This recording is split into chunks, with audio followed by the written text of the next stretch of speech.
দেশনেত্রী বেগম খালেদা জিয়া ও শহীদ প্রেসিডেন্ট জিয়াউর রহমানের আত্মার মাগফিরাত কামনা ও দোয়া করেন অবসরপ্রাপ্ত তিন বাহিনীর সেনা সদস্যদের ১৩টি প্রতিষ্ঠানের সমন্বয়ে গঠিত রিটায়ার্ড আর্মড ফোর্সেস কাউন্সিল।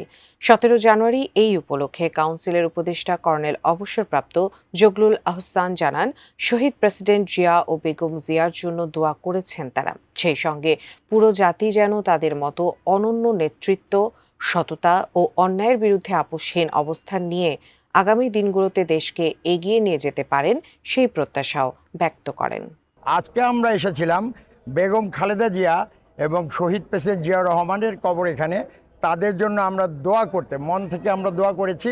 এবং আমরা যারা এই রিটায়ার্ড আর্ম ফোর্সেস কাউন্সিলের সদস্য আছি, তারা যেন তাদের মতো সৎ এবং আপোষহীন এবং এই দেশকে এগিয়ে নিয়ে যাওয়ার জন্য সবাই একতাবদ্ধভাবে কাজ করতে পারি, সেই জন্যই আমরা এখানে দোয়া করেছি এবং প্রার্থনা করেছি, এবং আল্লাহ যেন আমাদের সেই প্রার্থনা কবুল করেন।